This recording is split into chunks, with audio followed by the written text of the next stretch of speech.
Test, test. Yeah, that's good.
Uh, I've really enjoyed the last quarter in here. This is the last week, and I'll be moving on. We'll let Mike finish his conversation there.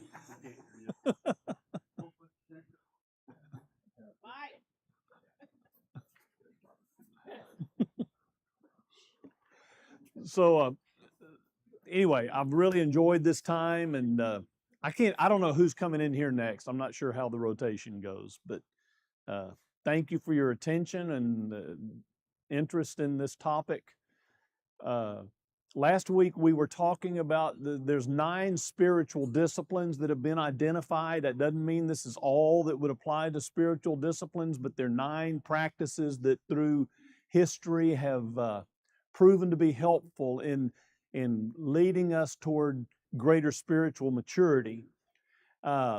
And so we looked at 7 or 6 of them last week. We looked at Sabbath, the importance of keeping Sabbath, and that doesn't necessarily mean a particular day of the week. It just means you take a day. You take a day to rest and to sit with God. There's solitude, which is coupled with silence. There's prayer, fasting, scripture, community, and we talked about those last week. So the 7th one is generosity. Because what happens is, as we slow down and as we rearrange our lives around its center in Jesus, this new simplicity of life will enable generosity. And generosity brings joy. Any of you that have practiced generosity know that the joy you find in giving. Sociologists are just now beginning to catch up with this, and they're acknowledging this fact. Jesus knew it 2,000 years ago. It's interesting, Paul quotes Jesus in one occasion when he's with the Ephesian elders in Acts chapter 20. He actually quotes him where Jesus said, "It's more blessed to give than to receive." Acts 20 and verse 35. So generosity. The 8th is service. Jesus said of his life The Son of Man came not to be served, but to serve and to give his life as a ransom for many. He identifies what his mission was. It's to serve. Can you imagine what this world would be like if we did that? That's Matthew 20 and verse 28, by the way. I think, yeah, there we go. Can you imagine what this world would be like if people would do this? Can you imagine what this world would be like if every disciple of Jesus actually did this? Every day is full of opportunities for us to serve. And sometimes we think of serve as some big thing. It may not be any big thing at all. It could be something small, but every day we're presented with ways that we can serve and follow Jesus' example. And here's a key truth. Not only does the practice of service have the potential to mend our broken world, the practice of service, this shouldn't be our motive for serving, but it's a serendipity that comes with it. The practice of service actually can heal and mend us. Because when we're serving, we think that it's about us helping others, and we do, but we soon realize that we're the ones who are also being helped. When we serve in the way of Jesus, the lines blur between the servant and the served. The lines blur between the giver and the recipient. And I bet you've experienced that, haven't you? In the upper room on the night before Jesus died, he took on the garb of a servant, and he insisted on washing his disciples' feet. And I'm taking just a couple of snippets from what he said in John chapter 13, but he said this, "I have set you an example that you should do as I have done for you. Now that you know these things, you will be blessed if you do them." Serving. It's the way of Jesus. It's a spiritual discipline. And then the final one is witness. And the word witness here is important, as we've talked about in past weeks. But some of Jesus' very final words in the Gospel of Mark is this: "Go into all the world and preach the gospel to all creation." Now, as we've talked about in past weeks, nowhere are we told that our role is as a salesperson. And that's sometimes the way that we approach this idea. What are we called to be? Witnesses. We talked about this. What is a witness? It's someone who tells what they know. The judge is the one who makes the final verdict. We are witnesses. Leave that up to God. Be used by Him if it means leading someone all the way to the point of taking on Jesus, but we're called to be witnesses, embodying and extending the love and the welcome and the warmth and the generosity of this inner life with God. So together, these 9 core practices from the way of Jesus kind of help to form a trellis upon which we can then begin to build a spiritual life. The life that we've been called to as disciples of Jesus. So at this point in his book, Comer offers some tips for crafting a rule of life. And the first one is, he says, to start where you are, not where you should be. Start where you are, not where you should be. Because here's what happens. Anytime we take on something that's new and we're challenged by it, we get excited about it, and what do we tend to do? We tend to overreach, don't we? We tend to overreach. But that strategy is often doomed to failure, because unrealistic goals leave us discouraged and leave us disillusioned. For most people, the hardest part of designing a rule of life is simply getting started. It's kind of like reading the Bible. Some people that haven't read the Bible, the hardest part is just, how do I start? And it's kind of the same here. And so we need to find God in the fabric of our current life. Not finding Him in the life we wish we had, not finding Him in the life that we plan to have, but finding Him in the fabric of our lives right now. As Dallas Willard put it, God has yet to bless anyone except where they actually are. That's pretty simple, but it's also profound, isn't it? So, if this is something new that you're just kind of beginning with, start small with attainable practices. For instance, let me just share this one with you. When it comes to prayer, what would be the ideal amount of prayer that we should practice every day?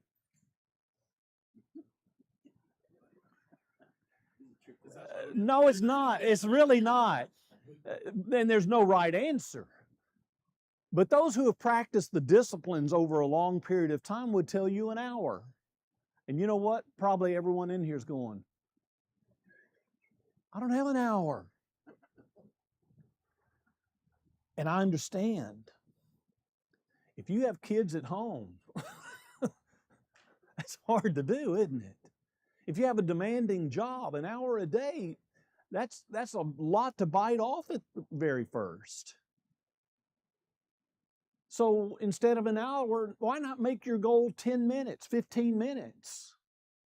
Start there. And maybe someone's saying, I don't know what I would pray for that long.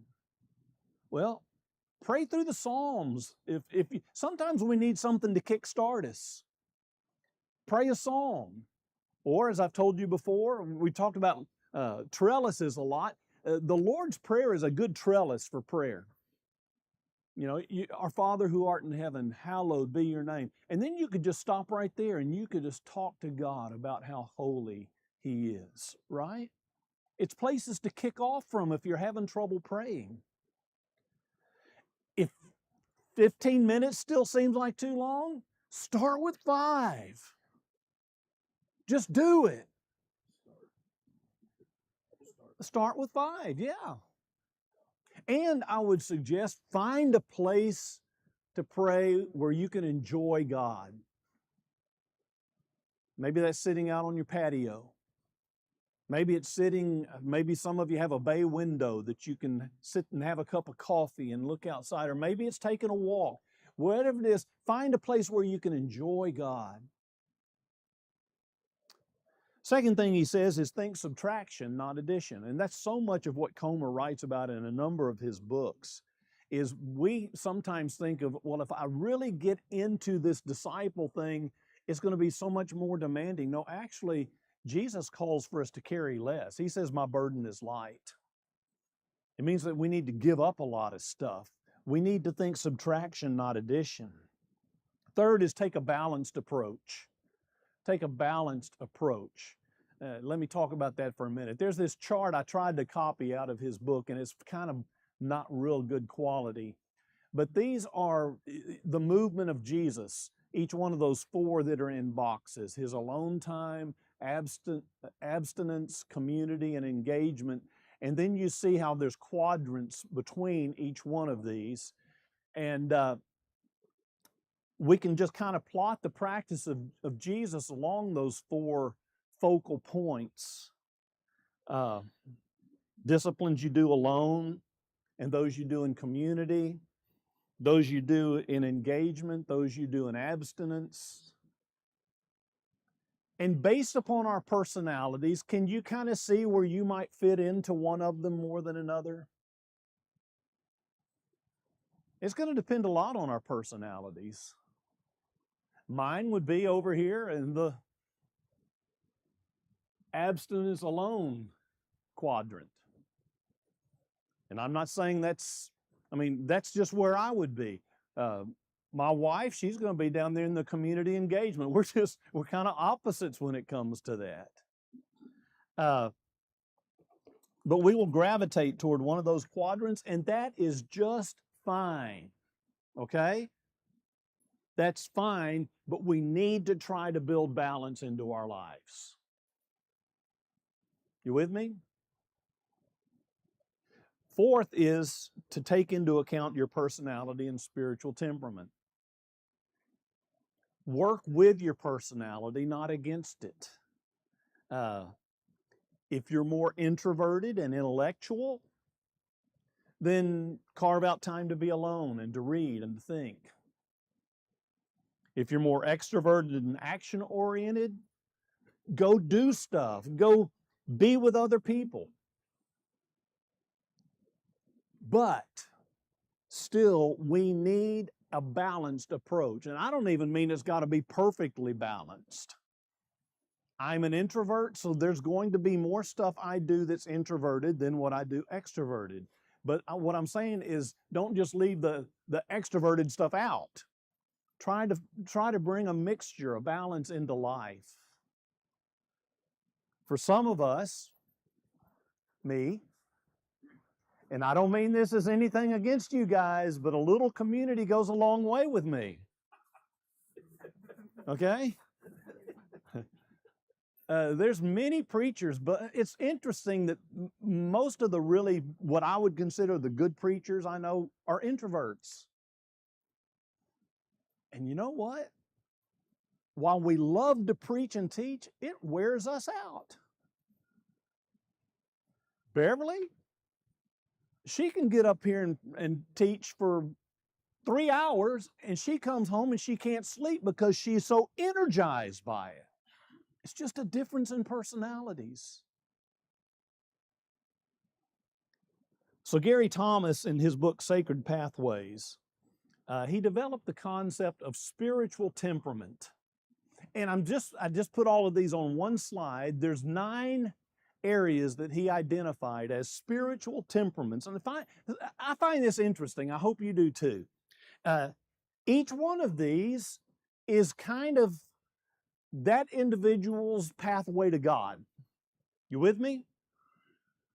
So, for instance, naturalists, where are they going to best connect with God? Through nature, yes. Outdoors. Second is sensates. Sensates. I cannot identify with this one at all.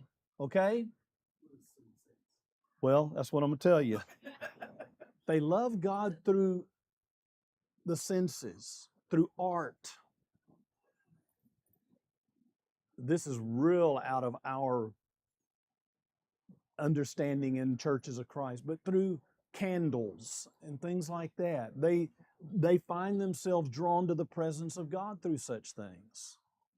There's traditionalists. They're drawn to God through ritual and liturgy. Ascetics, they love God in solitude and in self-denial. Activists, they love God through fighting injustice. Caregivers, they love God through caring for people. Enthusiasts, they love God through music and through through celebration. Contemplatives, they love God through quiet adoration. And intellectuals, they love God through the mind. Now, none of these are better than the other. And maybe right now you're wanting to say, yes, they are. The one that I'm drawn to, it's the best one. No, none of them is better than the other. And here's something that's interesting. Most churches, I'm going to use the word tribes instead of denominations, but most tribes are drawn to one or two of these. For instance, and I'll talk to Beverly about this, I asked, which two do you think would best define churches of Christ as we have known them? And I'd already picked out my two, and guess what? We agreed. Traditionalists and intellectuals. Now, that's fine and okay, and every tribe is different. You know, some churches are known for their activism, for their involvement in community, trying to deal with injustice. You know, this is what draws people to that particular church. But here's the thing. When we allow our church to be defined by only one or two of these, what's that do for people that are in our body that don't match those? They feel like they're in a box, or they feel like they're not even included. And so while this is just natural that we, even as a body, are drawn to these things, we need to allow within our body. We need to allow people to express themselves differently. Are you with me? Through our lifetime, for instance, let me just use this as a simple example. In many churches of Christ today, it is still, if you lift your hands in church, there's some people that it makes them mad. And it's like, why? It's not bothering you at all. Well, they're doing it for show. You're going to get into their head and you're going to determine and judge them. See, Beverly's drawn to that, and she says, I feel like when I'm praising God, I feel like a child who's wanting to just reach out for Him, and I feel like I'm being bound and can't do what comes natural to me in some settings. Why does it matter to us? It's biblical. Paul tells men to lift holy hands. It's biblical. And yet some people get their shorts all in a wad over stuff like that. I don't understand it. And we're suppressing people's ability to be able to best connect with God.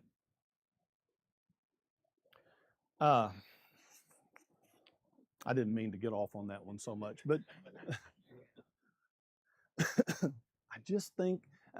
think this is really interesting. So the fifth one then is to take into account your season of life and stage of discipleship. Life is all about seasons. If you have little kids at home, you need to start slow, because life's about seasons. There will be a time in your life that you can devote more time to the practices. Doesn't mean you don't do it at all, but just recognize where you are in life. And don't fight against your season of life. Work with your season of life. Then Comer discusses the psychology of stage theory, where he says that we mature through various stages in our psycho-spiritual development. And he says eventually in this process, and I would agree with him, if you stay with this process, you are going to hit what is called the dark night of the soul. The dark night of the soul. You know what that means? Anyone? I bet maybe you don't know what it means and you've been through it. The dark night of the soul is when we come to those periods in our lives where we practice these disciplines, but we feel like it's not even going beyond the ceiling. We don't feel the connection with God.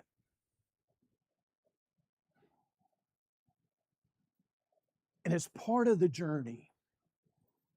In fact, I would say it's an important part of the journey that we press through those times.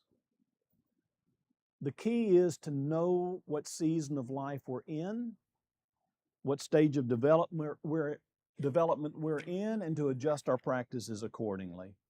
Sixth, keep a healthy blend of upstream and downstream practices. Let me explain what that means. The practices should be used similar to the way that a doctor would use medicine. As a general rule, if I'm struggling with a sin of commission, we used to talk a lot about sins of omission and commission. If I'm struggling with a sin of commission, in other words, something that I've actually done that I shouldn't have done, then I need to practice the disciplines of abstinence.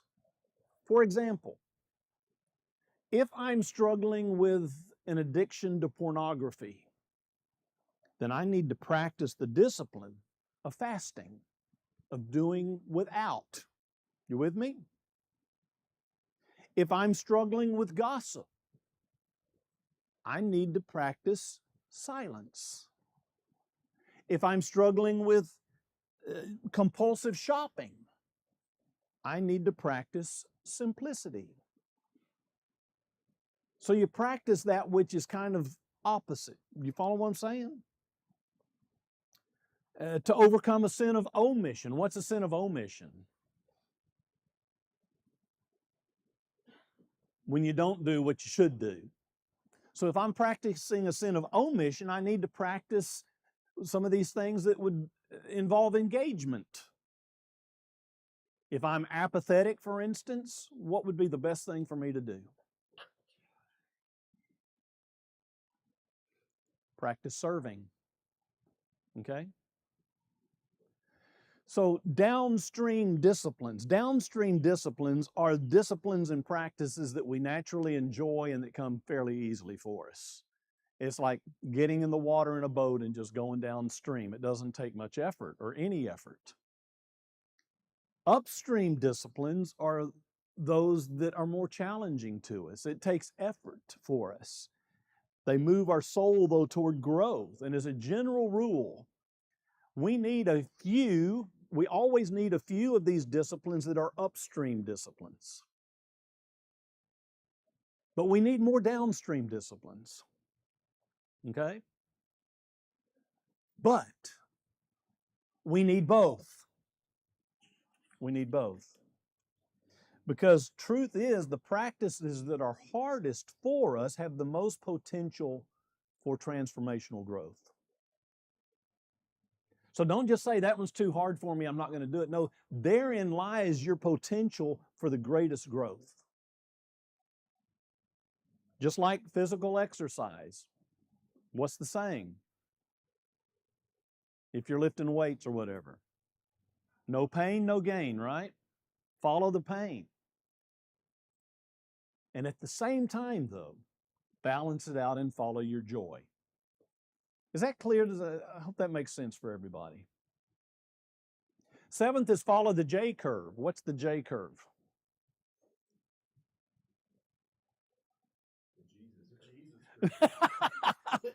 I like that.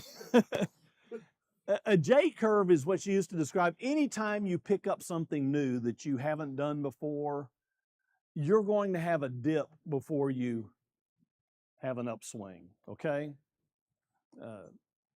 As I've told you, I started playing golf when I was 9 years old, and when I was in my 40s, Beverly got me some lessons.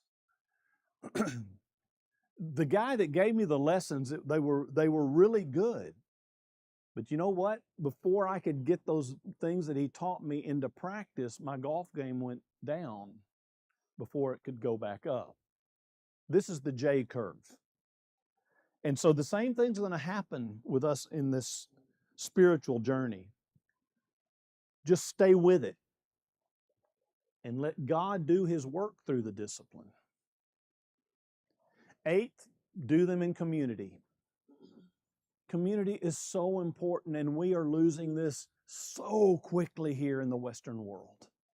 The importance of community, church. Historically, the practicing of the disciplines has been done in community because nobody is the Lone Ranger when it comes to your spiritual life. The community was held together around the rhythms of these spiritual disciplines. And we need one another to help us stay with it. And we need others when we fall to pick us up. And we can do the same for them. Ninth, there is no formation without repetition. Change is about consistency over time. Formation is slow. Formation is cumulative. Formation at times is monotonous. Sometimes we might feel like these practices are not accomplishing much. But trust me, if you stay with them, they are. Comer uses a great illustration here from The Karate Kid. Surely everybody in this room has seen the movie, The Karate Kid, right? Raise your hand if you have not. Oh, I'm so sorry. No, it's not a great movie, but it's a fun movie, and most everybody's seen it. And so you're probably familiar with that as you think back. You know, Daniel gets harassed by these bullies, and so he wants to learn karate. So he goes to Mr. Miyagi, and Mr. Miyagi agrees to take him on and teach him karate. But what's he do at first? Wax on, wax off. Every time he comes over, he's waxing his car or he's hammering nails, okay? And it's just, he goes over, he finally says, I'm not accomplishing anything here. And he thinks that it's all a waste of time until it matters, right? And suddenly, when he's in the midst of competition, he realizes that all these things have developed him to the point that he wins the championship. And this is the same with spiritual development. Sometimes we're going to feel like, man, this is just wax on, wax off, wax on, wax off. But it's changing us. And in our instant gratification culture, we are used to getting quick results, and if we don't get quick results, then we bail out and move on to something else. But if we bring such expectations into our spiritual lives, we're going to end up missing out on a potential for change that can truly transform us if we give up too soon. So let me wrap this whole thing up. Well, let me pause right there and see if anyone have anything on the spiritual disciplines, any observations or questions.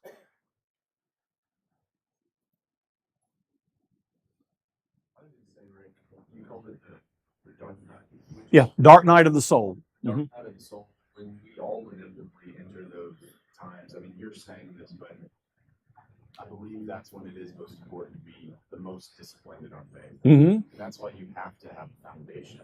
And it's important before you enter that time, you have to set up those disciplines so that when you're in them, it's almost second nature.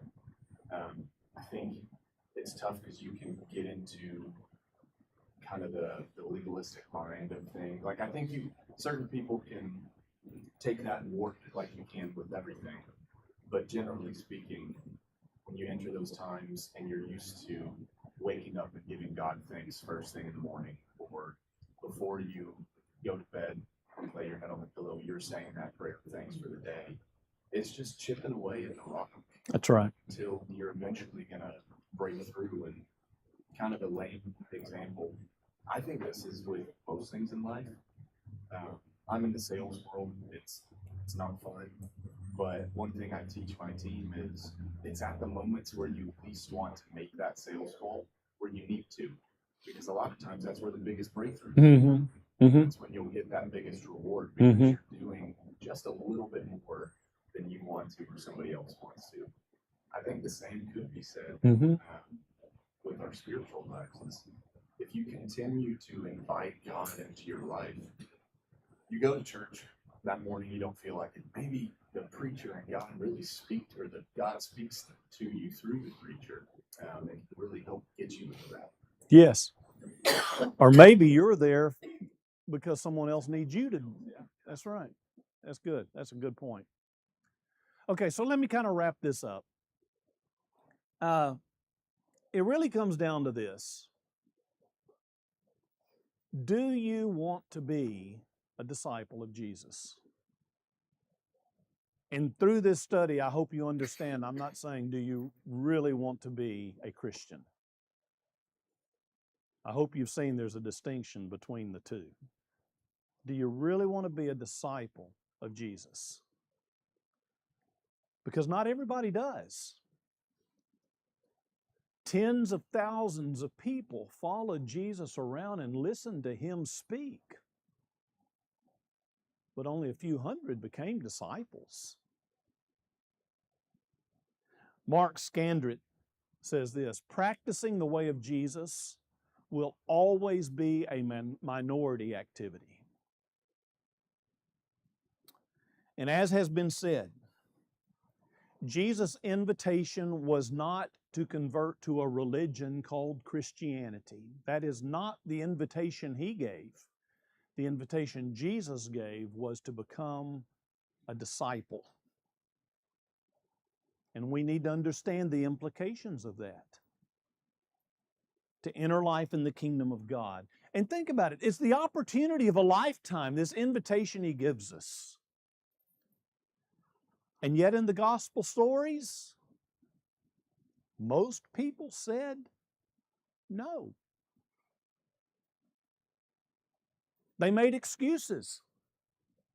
Let me go bury my father first. Sounds reasonable. But Jesus knew what that guy was really saying was, I need a little bit more time before I commit. And that's what many of us do. We seesaw. We hem-haw. We make excuses. This stuff we've been studying really sounds good. Maybe I'll start it later. But I want you to know Jesus never begged. He never manipulated. He never bullied anybody. He let people walk away. Can you even fathom saying no to the invitation of Jesus?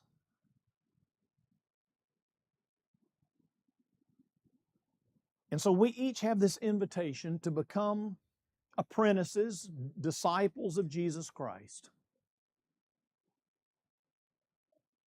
What are you going to say?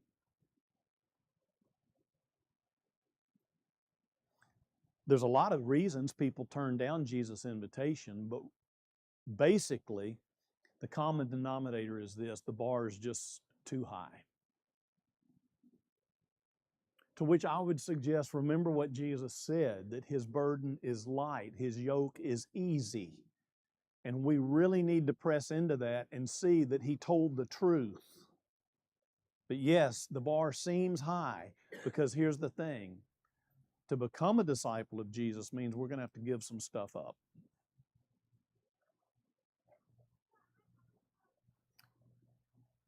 And for many of those early disciples, when Jesus said, come and take up your cross and follow me, that was literal. For many of them. In fact, tradition tells us that all but John, out of the 12, were killed in horrible ways. Taking up the cross was literal for them.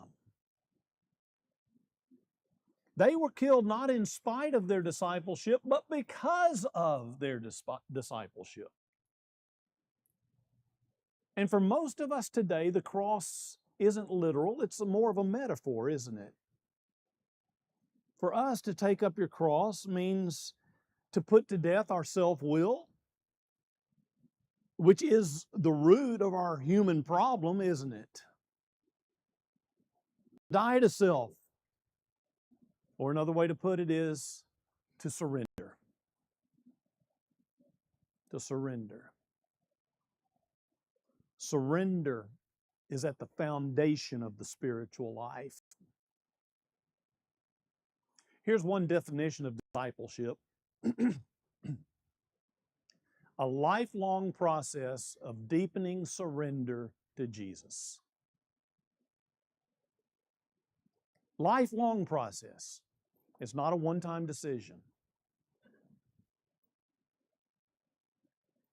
A less popular synonym for surrender, a word that people really react against today, is the word obey.